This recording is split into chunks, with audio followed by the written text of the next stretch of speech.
Hey there, welcome back to the Path to Zion podcast, where we are rediscovering the ancient way. Thank you for tuning in today. We are talking about purpose in our hearts. This will be part 2.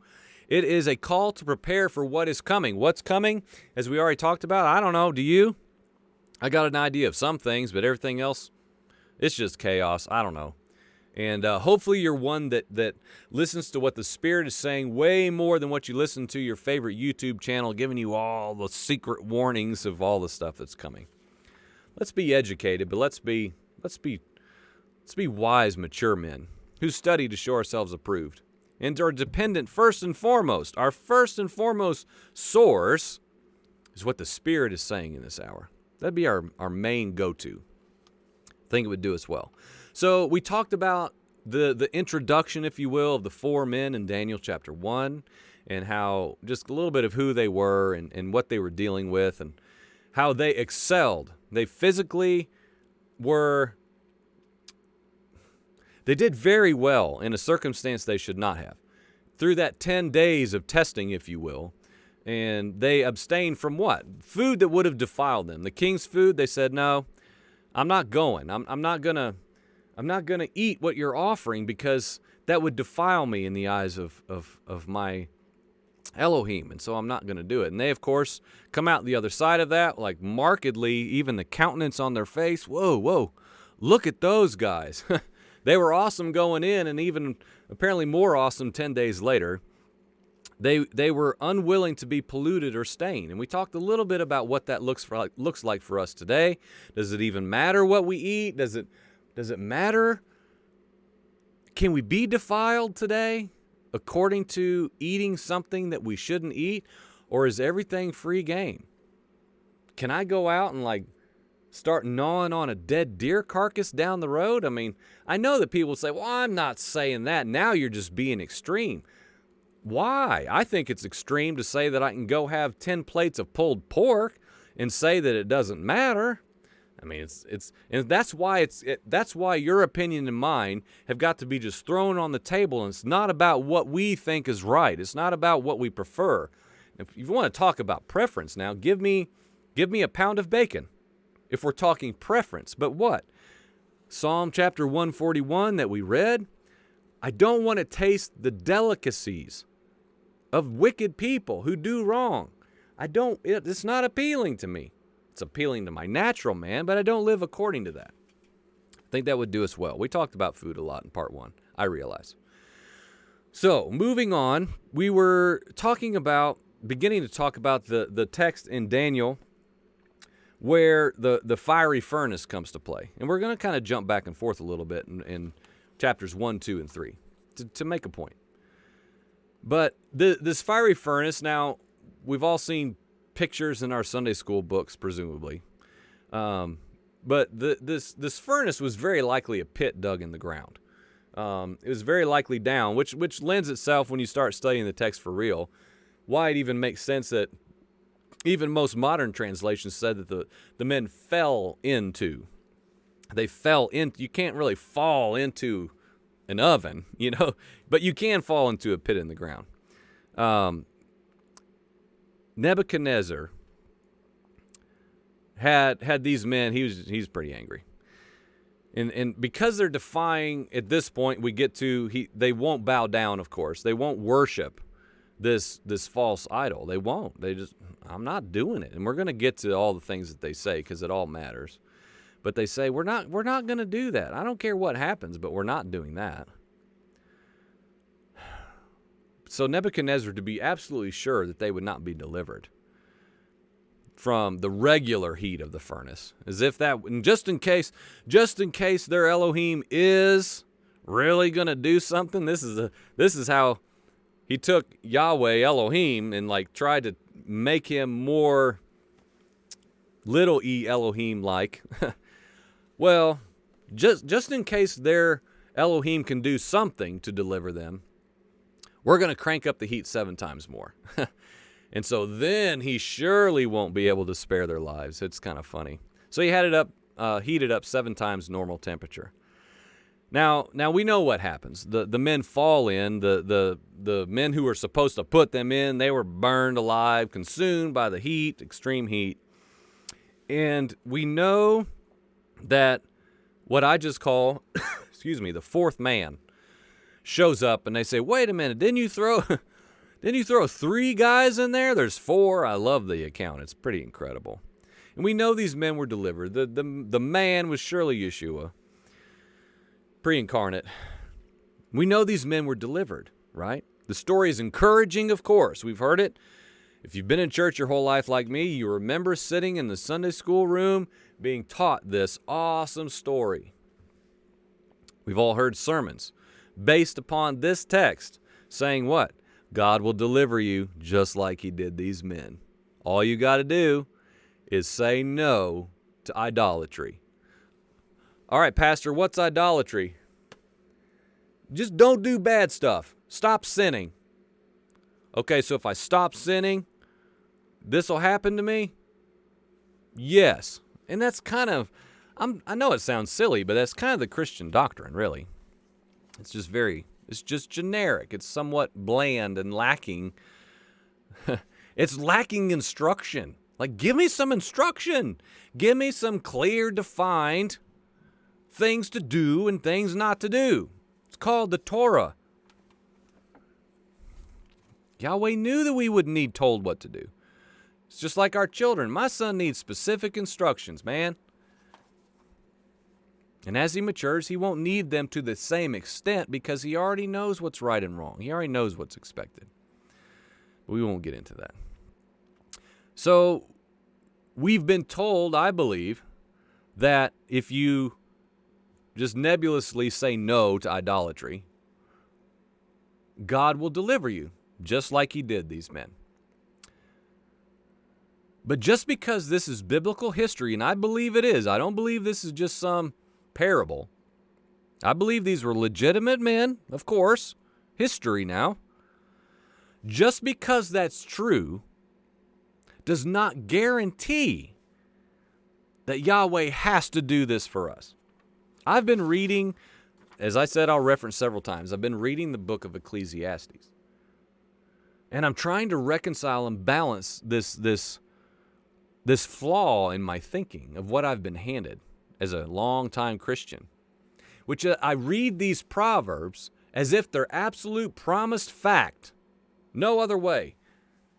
But as I read Ecclesiastes, as I listen to other men talk about their vantage point of what it's saying and why, I'm beginning to add to my life the fullness of the Scriptures.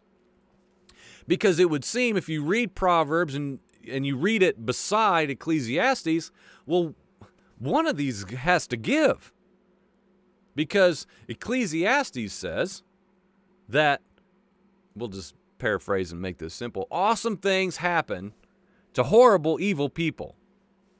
And bad things happen to good, godly men. What's the deal? Well, Proverbs says, and this comes to the upright. And this is the promise for the just. Well, what do we do with that? Because we can't choose, because most people would just be presented a doctrine where you just choose Proverbs. Read Proverbs then. That's what we do in Christianity. Well, just read Proverbs then and just don't go over to that Ecclesiastes. That's just depressing. Both are equally true. So why do I say that? We have to be careful that when we read accounts like these individuals in Daniel, that we just don't automatically assume, well, that is absolutely sure thing, hands down, what has to happen to me if I do exactly what they did. I will be delivered. Yeshua is going to show up and walk around with me. So with that in mind for today, the ending, and this is what I want to get to now, the ending of what took place in the context of what I'm presenting is irrelevant. The fact that they were delivered from the fiery furnace is irrelevant when put into the context of what I'm talking about today, because what I'm talking about today is purposed in our hearts, okay? And that's where I'm going to go, is we're going to go backwards here in just a minute. We cannot simply say that this must happen to us as well. Just like these, well, God, you did that for them. You have to do this for me. A lot of people do that with the Bible. It's very dangerous. Rather, the goal before us now, and I mean like right here before us, I would say it's present moment. I'm just saying we still have time, is to purpose our hearts today, now.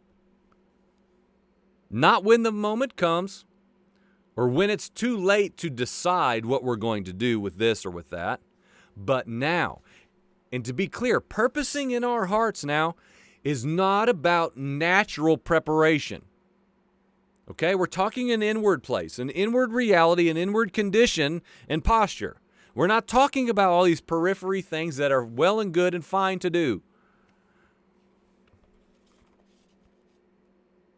Now this phrase, purpose in our hearts, we can just dissect it for a mere moment. This is the same Hebrew word as set or put. It's used in Genesis when Yahweh set a mark on Cain. I use that just as an example to give you a little snapshot and a picture of what this is talking about. It was a marking. It was almost always used to relate to a mark being placed upon something, or in most cases, someone. So in a sense, without making this all apocalyptic, in a sense now, to use the Hebrew word, this purpose in our hearts is a marking. It is a setting. It is a putting in place in my innermost being. I am set. I am marked now. Now, before the circumstance comes, before the trial, the tribulation comes, I'm purposing it in my heart now. Okay? And so where do we see that? That was back in Daniel chapter 1, before all of this. Okay? Hopefully I can find it right away because I didn't even mark it until later.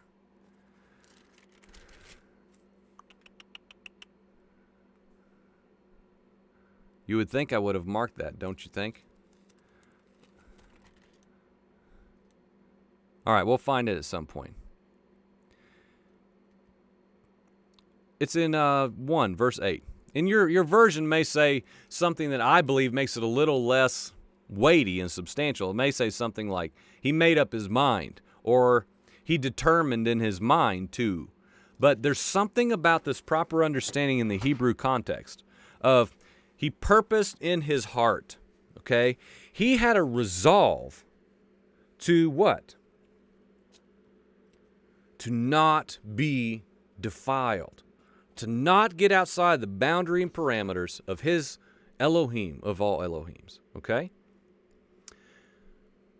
So people want to make this present moment, I'm not going to use certain words because I know we're getting to a point where all that stuff is going to get you removed from the public sector. But people want to make this present moment and what you have to take and do. The question is it the mark? Is it the mark? And it's almost like, because if it's not, I'm okay with it. But if it is, I'll probably say no. And they want to point, some people want to point fingers. It already is the mark. You've already taken it. And others, no, it's not. It's nothing. Well, I'm not here to address that in specifics. The fact is, we don't know what's coming and how it's going to be ushered in. Friend, you don't know. I don't care how many YouTube videos you've watched of all these individuals who are telling these people these secrets that they know, and you better download it now because it's going to be deleted in 5 minutes and then cut transmission like some movie. Oh no. It's inciting so much fear. And or just this false knowledge that we know what's coming. I've talked about that for years. This insatiable desire for the Christian church to, we know the truth. It's about the presidential election, about like the things with what's on the scene today to allow you to buy and sell and shop and go to sporting events, which who even cares? Give you freedom. We know why. Friend, no you don't. No, you don't. We can acquire knowledge and information, yes, but we don't know how this is going to play out. I don't know, and you don't either. I'm sorry. And that's okay. Doesn't give us license to be ignorant. Oh, you're going to be taken advantage of then, brother. No, I'm not. That's okay. So what do we know? What do we know? We know there's prophesied persecution, that this nation, myself included, I'm not ready. I'm not ready. I've never known it. In any increment, I don't care what anyone says here. If you're a Christian American in America, you receive blessing and favor. You do not get persecution. Oh, well, you don't know the name the guy called me at school. No, I'm not even talking about that. And that's it. That's our definition of persecution in America. He hurt my feelings because I was wearing a Jesus Saves t-shirt and he called me a naughty name. There's Christian persecution in America. That's going to change. It's going to change. This is not a Christian nation, people. I'm sorry. We've talked about that before. The promise that a marked man in Yahweh, a man marked by Yahweh, is delivered. It's not always going to look like we think it looks, friend. It may look like the fiery furnace. It might. It may look like the men who ate beans and water for 10 days and looked and felt awesome. It may look like that. It may look like that for him, but not for you. It may look like that for Bill down the road, but not for me. Or it may look that way for me and not for him. But what do we do? And again, this is what I'm learning in Ecclesiastes studies. It is not up to us. It's not up to us. My Elohim of all Elohims is sovereign and perfect and right and true no matter what. Whether something looks fair and makes sense or not. I have no right, and I will have no right to say, Yahweh, you didn't cause this to go good for me. I thought you were for me. I cannot do that. I will not do that. Why? I'm purposing it in my heart. So what do we do now? We've got prophesied persecution coming. We may not be delivered like we wish. Our children may not be spared and delivered like we want them to. Let's make a note, though, about some practical responses that we can glean from this text in Daniel chapter 1, 2, and 3. How does Daniel respond to the king's edict? Let's talk about that for a minute. This really stuck out to me. It's chapter 2. So, and again, I want us to think about these things through a modern day lens right now. Let's learn from the Bible. These are not suggestions. Well, they are suggestions in the sense of they're optional. We don't have to do them. Okay, so how does Daniel respond to the king's edict to kill all of the wise men of Babylon, which would have been Daniel? Would have been him and his friends. So let's go back to the fiery furnace portion, chapter 2, verse 14. Okay, so all this is going down, right? And the king is irate. He's like, man, because of what's going on and all the issue with dreams, and he doesn't like what he's being told. So he says what? In summary, kill all the wise men. Kill them all. I want all those men who are interpreting dreams throughout the lands, I want them all dead. Well, Daniel knew that himself and his three other wise friends, they're in the boat with that. Their death is for them. So we come up to, well, let's read 13 as well in chapter 2. So the decree went forth that the wise men should be slain. And they looked for Daniel and his friends. Why? To kill them. Plain and simple. One purpose. We're here to kill you. In verse 14, though, Daniel replied with discretion and discernment. to Arioch, which is probably not pronounced right, but he's the captain of the king's, one version says bodyguard, executioners. He's carrying out the king's business. And Daniel replies to him with discretion and discernment. Why? He had gone forth to slay the wise men of Babylon, this Arioch. And Daniel answered and said to Arioch, the king's commander, for what reason is the decree from the king so urgent? And Arioch informed Daniel about the matter. So Daniel went in and requested of the king that he would give him time in order that he might declare the interpretation of the dream to the king, in order that they might request compassion from Yahweh, Elohim, God of heaven, concerning this mystery, so that Daniel and his friends might not be destroyed with the rest of the wise men of Babylon. Now, am I saying this is a cut and dry, sure thing pattern of all of us to do? No. I'm saying, or else I'd be contradicting what I just said. But what I am saying is, here's an idea. Because this is what I see again. Let's talk modern day for a moment, because this has to be modern day applicable. Or what are we reading? We're not just adding historical content to our minds.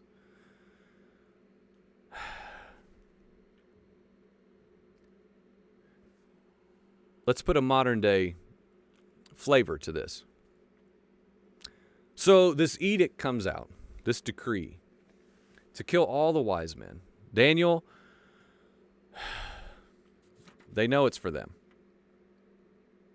Hananiah, Mishael, Azariah, they know that this means that they're going to be killed, murdered by identity, just for who they are and what they do. They're and what they've done well up to this point. They're going to die. But I would say, because it was purposed in their hearts to stay clean, undefiled, consecrated, righteous, and holy, and acceptable in the eyes of Yahweh, first and foremost, we will not waver from that. We will not turn. We're set. We're marked. When this came, they weren't riled up and freaking out. They weren't losing their minds. Again, modern day example. By comparison, of course. They weren't running out and buying 20 AK-47s. They weren't going out and filling their basements with rounds and rounds of ammunition. They weren't shouting on their rooftops, whether on YouTube or in your, whatever way that we all do this, whatever avenue of voice we have been given, saying, "Come and get us. You think you can take us out? We've got God on our side." They weren't doing that.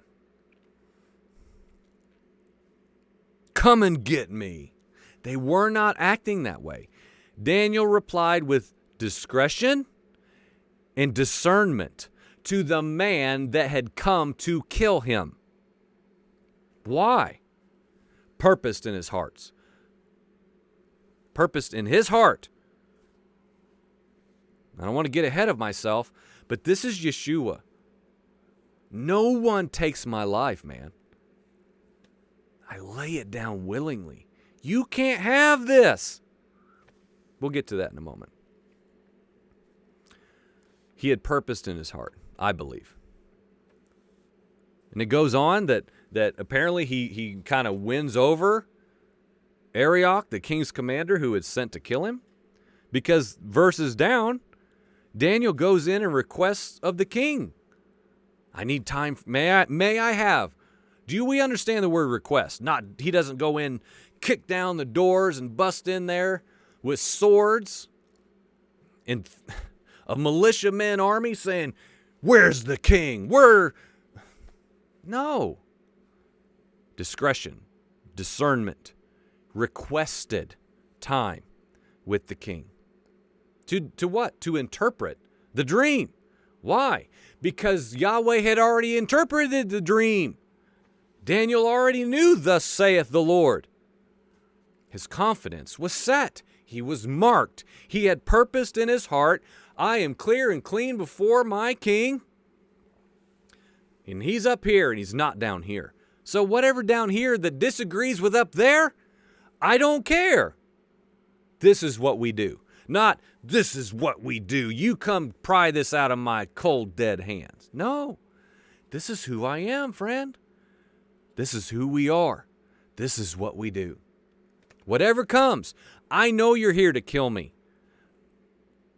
I have discernment and discretion. Because I've purposed in my heart that my life is not my own, friend. So do whatever you're here to do. That's what we see in all this. Do whatever you need to do. My life is in the hands of my Creator, not in yours. I don't see a ton of people in the church. I don't see a lot of people in the Torah community. I don't see a lot of people anywhere who claim to know God and do in ways that I never probably will get this principle. I still think they have to take control, manipulate circumstances to stand up, take control of our lives. Because if we don't, nobody will. These men were resigned to allow Yahweh to do whatever He said goes. They knew it.